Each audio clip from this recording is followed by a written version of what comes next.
Welcome everybody to a new episode of Wildcat Voices! Woo! Today, I'm joined by the one and only Joseph Benton, our beloved theater kid and choir kid too. Joseph, tell me more about yourself, bro. Hi, my name is Joseph Benton. I'm 17, about to turn 18 in like 4 days. And Whoa. I'm a senior at Marion High School Choir in Marion, Illinois, in the United States. The choir's a high school? What? What? You said the choir was a high school. I said I'm a senior here at I did say Marion High School Choir. Oh, actually, you're right. Marion High School in Marion, Illinois, in the United States, on planet Earth. Woo! All right, Joseph, let's get into our icebreakers here. Okay. If you do something embarrassing, do you try to play it off? It depends what it is. Like if it's like super obvious that I was supposed to be doing that, or like that was embarrassing, then I just like, all right, guys, that was funny, whatever. But if it was like, I don't think anyone noticed, I try to play it off. Okay, that's fair enough. I would do the same thing. If you had to be an animal for a day, like what animal would you choose and why? Actually, wait a minute. I was gonna say a monkey instinctively because I think it'd be cool to be a monkey and like swing on trees and whatnot, and I love bananas. But also being a bird would be so sick. Like imagine you're an eagle, like thousands of feet up in the air. That'd be tight. So maybe you doing like those eagle roars, like. Oh yeah, I'd be a bald eagle and I'd be screaming every time I see an American flag, and I'd be doing like loop-de-loops in the air. Yeah. Oh my god, that's awesome. So all right, for our final question here, what's an odd fear that you have? Getting my eye stabbed out is like one of my biggest fears. Like it's never been in danger of me, but I'm always afraid someone has a pencil and they get too close. Like something bad's gonna happen. Oh Lord. Like if you see a pencil on the floor, you're like, oh. I'm like, no one move, guys. Let's not be rash. Think about this. And oh my gosh. Yeah. No, getting my eye stabbed out has always been like, that would be the worst thing ever. I mean, I feel like anyone would be scared of that. Oh yeah, but like I think about it more than I think most people do. It's a very specific fear. All right, let's get into our interview now, Joseph. Woo! What extracurriculars do you do at our school? I do choir and Madiwin and student council sometimes. Sometimes? But are you skipping? I don't skip. I just am very selective with my hours. Okay, that's fair enough. But no, choir takes up almost all of my time, so I don't really have time to do anything else. And like Madiwin, we leave on like weekends or like during the day, and we're back by the end of the day for practice, so I can fit that in. What is the choir like? You just go like la la la la la la la la. Actually, that's exactly what we do. We just stand in there for like an hour and go la la la la la la la. Choir is cool. You sing in choir if you didn't know. I don't know if you can see the camera, but I'm pointing at the camera. Choir is cool. I mean, it's choir. So if you go in there, you talk to your friends for like 5 minutes while Miss Dodds is like figuring something out because something's always going on in choir. And then you do warm-ups, and then you sing. And so like right now, because it's musical season, we'll do every other day. So like we have choir music for like a contest we're going to be in. So we sing like choral stuff, like like what you'd imagine. Mm-hmm. But then like on the other day we have musical day, which is the fun day, and that's when you sing like musical songs. And since my character is like the main character, I don't have to sing in a choir. I just basically sing like. It's called like lead over everyone. So I just get to sing and have fun and not think about like harmonies and whatnot. So bro is literally the main character. In some songs. All right, let's get back on track here. So what are some of your awards and achievements? The ones that come to mind, I'm not a very achieving senior. I haven't done much in high school. But the big ones I can think of are like the academic award for like a 3.4 GPA or more. That one's easy. But then I got a vocal recognition thing from Madiwin for like speaking really well at a conference, like the biggest conference we go to throughout the year. So that was pretty cool. I got that last year, and then I got Uncle and Prince. I don't know if that counts as an achievement, but I'll put it down. I mean, it kind of does. I'm just gonna sneak that in so I can brag about it. And then do like leadership positions count? Yeah, you can bring those up. All right. I'm choir president. And that's about it. Yeah, that's look all I got going for me. Ooh. Okay, hold up. They're just gonna cut that part out. Okay, what are your college plans? College plans. I got accepted into this really cool music conservatory in New York City called AMDA. It means like American Musical Dramatic Academy, something like that. But basically, it's just a 2-year conservatory where you learn all about singing, acting, dancing, directing, auditioning, stage presence, things that you do on stage. Oh, and film work. So it just prepares you for being on Broadway and being on film and being an actor and auditioning and anything else like directing or writing like you might want to do. So that's cool. That's my plans. Do you think you'll win like that one super like senior superlative award for like most likely to be a Broadway star? I would hope so. Yeah, probably. I think so because like 5 people walked up to me like, "Hey, what do you for homecoming or for Broadway star?" Thanks. Oh, thank you. If not, I'm gonna kill whoever gets it and take it for myself. Oh well, you just got clipped. Clip. No, wait, hold on. We can cut that out. No, I put my blood, sweat, and tears in the Marion High School Choir for 3 years, 3 years to not get it, bro. Valiant soldier right here. I'm just saying, if Leela Springfield gets it, she's gonna die. She would disappear. That is crazy. I'm just kidding. All right, Joseph. What made you decide to pursue a career in theater? I always wanted to do acting as a kid. That was like my plan A. I've always wanted to be an actor. And then, but like, because it's being an actor, you're like, oh shoot, like how do you make that work? Like how does that become a reality? And so I was really kind of just like free falling, like, oh, I don't know what I'll do. So I joined ROTC. It's like, oh, maybe I'll go into the military and like acting can be like a passion, like a side thing. And so that's what my plan was for all freshman year. Until the end of freshman year, I got a call from a friend, and they're like, "Hey, you and your sisters should come see Grease with us. The choir's putting on." I was like, "I don't want to do that," but I went anyways. And I was sitting in the audience. I was like, "Oh my gosh, why did I not audition for this?" Because I walked up to the audition sheet and like almost put my name down, but you had to sing for the audition, and I don't like singing. I was like, "I'm not doing that." So I like walked away. And then I was sitting there in the theater. It's like, oh, I definitely should have auditioned. I should have been up there because I could have been acting on stage and like getting like my like learning how to act and be on stage and be an actor. And so I was like, all right, that settles it. So I joined choir, and we started doing choir things. And then I was in like a little magical skit. That was my first time acting. And then I got Davey and Newsies, which is like the second lead. I was like, okay, yeah, this is absolutely what I want to do. And so after that, it was just like, how many shows can I find? How many things can I do? How many times can I sing? How many times can I act to be on stage? And just like, and then I guess now it's, I don't know if it's like official, but no, I know I'm going to be an actor or like try to be an actor because I'm going to school for it, I guess. So, but yeah, that's my origin story. Do you work hard to achieve like what you do? Yeah, I think so. I'd like to think so. I mean, I don't think like with how busy choir is and like how bad I was at the start, I don't think I could have like not worked hard and been okay at it. Like I don't, yeah. So I think so. Yeah, I take voice lessons, and I'm always auditioning for things, and I'm making sure I'm always in a show. And like even in my free time, I'm trying to like think of things like, oh, how can I be a better actor? How can I be a better singer? And yeah, it takes a lot of work. I feel like to be a good singer, not to like make myself like, oh, look at me, but like singing takes a lot of commitment. Like you can't eat spicy foods, you can't eat like something too hard, too cold, and you like have to take care of your voice all the time, and you have to like be gentle with it because it's lucky you can lose your voice so easily. And so yeah, I think so. I do all the things I can to make sure I'm doing the right thing. Do you ever think it's like too much work taking care of your voice?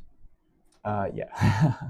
I remember like over the summer, I wasn't in a musical like at the exact. I was doing 2 shows last summer. I was in The Outsiders and I was in Sound of Music, but like I had no Sound of Music rehearsals until like the last week of summer, and then we did the show. It was really quick, and so I just remember like I was so sick of taking care of my voice, and like I did not care. Like I drank as much carbonation.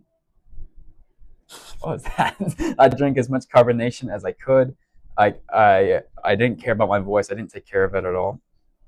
It gets really annoying. Like it definitely is a task until like it's like the time comes and you have to sing and you can't sing because you weren't taking care of your voice in your free time. And you're like, ah, crap.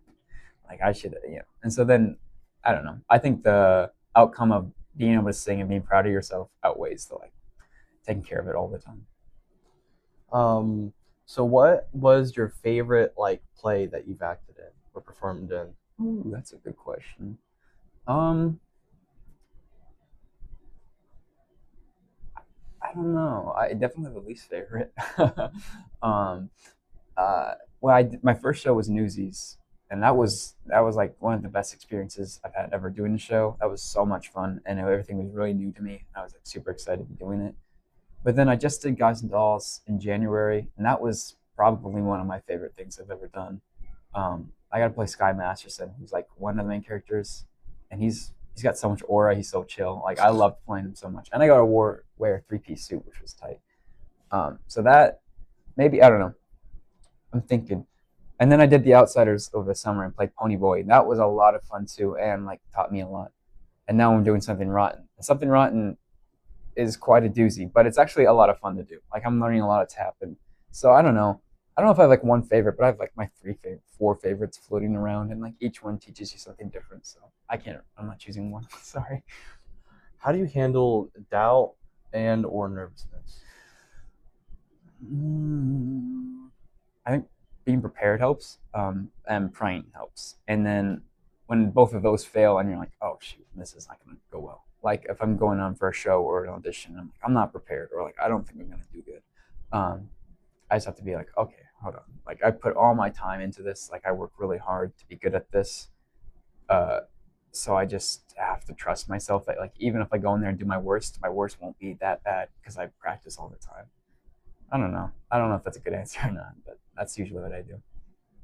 No, I think it's a good answer. Always being prepared and like not being nervous for like a show or something. I think that would like it really contributes to your nervous levels. Yeah. Low cholesterol. Yeah, a little cortisol. You gotta lower that cortisol. Oh, the cortisol. Yeah, cholesterol. No, I'm stupid. No, you're right. You're right. Okay. So is attending and performing in the shows like hard work? It ain't work if you love what you do, baby. No, I don't know. Yeah, it is. I think so. You have to be there all the time, and it takes like a lot of work to do. Like learning dance for me, especially, is I'm a terrible dancer, and that's like half of like every musical is just dancing. So, yeah, I mean, I think so. You have to put a lot of work. You said hard work, right? Yeah. Yeah, yeah, I think so. And you have to memorize your lines and know your blocking and work together with other people. So it's super rewarding in my opinion. I love it, and it's my favorite thing I do in my life. But it is kind of hard sometimes. Okay. I have like kind of weird question here, but Mhm. like, how do you memorize all those lines in the plays? Just read them a lot, I guess. Just to read them a lot. No, you definitely have some like crazy study method. No, not like not specifically. I don't think. Okay. And I feel like it changes for each show because like it depends on the process. So like when I did Guys and Dolls in the winter, like they did not need us to be off book until like 2 weeks before the show was over. But like Something Rotten, we've been off week for like 2 weeks now, and we're off book like a month before the show, which is in my opinion like a better way to do it because it kind of like makes you be ready even if you're not. And so like for Guys and Dolls, I was just like reading my script every now and then, and like I was like I knew the gist of the lines, and I kind of watched like the YouTube videos of like the illegal recordings of Broadway people, so I could hear the lines from other people. And then for Something Rotten, I just read my book like crazy, like over and over again. And then when you take like it's called blocking practices, which tells you like where to stand and like when to move when people say things. Mm-hmm. And for some reason that helps me so much, like knowing okay, when they say that I have to move, and when I say that then I move over here. And I think it just like kind of comes together really well. Like I only have to really read my script like maybe 4 times after I've learned my blocking to like know my lines really well, because just because after like a second and like after everyone else is doing their lines, it kind of just like makes sense. Like you have to like it just like oh yeah, of course, like this is my next line because this is happening and this is what my character thinks. So you kind of just like have to like go into flow state and lock in and be like, okay, I know my lines. If that makes sense. Yeah, that makes sense. But like me personally, if I was like on stage, I think I'd forget everything and just like start crying. We just did our full run of Acts 1 yesterday, and I hope like Miss Dodds isn't watching this because we so many times like I'd just be standing there waiting for someone to say their line. I was like, oh crap, it's my line. But then you just gotta play it off and be like, all right, I was just thinking. My character was just taking his pause. You know what I mean? So yeah, sometimes you do, but then like if someone gives you a weird look, you're like, do I have a line right now? And then sometimes it comes to you, and sometimes like I had to call a line yesterday, like just once, but I was like so confused. I was like, where are we at in the script right now? And I was like, line? I was like, what are we doing? So you forget sometimes, but usually like you have to like lock in and like it just comes to you. All right, going into our final questions here. What is your biggest inspiration? My biggest inspiration is actually I was thinking about this. God is always my number one inspiration because he's low-key the GOAT. I mean, came back from dead. Yeah, that's top 10 greatest moments ever. No, but God is a great inspiration just on like how I want to treat people and how I want to act and like hold myself as a person. And when I'm lost, I always go to him. But then also like, and this is so stupid, and I'm almost 18 years old and I'll still do this every day, is I just think like, what would Superman do? What would Spider-Man do? How would Captain America do? Because these guys are the GOATs. Like, they're the best, and they teach. I think even though they're for little kids, they teach really good lessons, like how to act and how to hold yourself. And like everyone falls and fails, but you have to get back up. And they kind of like uphold those Christian values too, I guess, which kind of ties back into God. And then thirdly, I think Emery, my girlfriend, inspires me a lot to like be bold and like to think outside the box and like be proud of who you are. Because I don't. Do you know Emery? No, that's fine. She's very proud of who she is. She doesn't like back down very often, and just her the way she thinks since I've known her has like really transformed me, and like the way I think and I approach people and go about like thinking of myself. And she's just really incredible. Like she I don't know, her way of thinking is very smart, and so she inspires me a lot to be more like her. Okay. The barrel. Oh yeah, I think your lunch just got out. That's all right. That's okay. You shouldn't be late to your 4th hour, right? I'll be all right. Okay. I can take you up there. It should be fine. Yeah, it's just Miss Pierce. She's chill. I think she'll go. Yeah. I did not dramatize it yet. I did, but only because I didn't know we were gonna have an extension on it.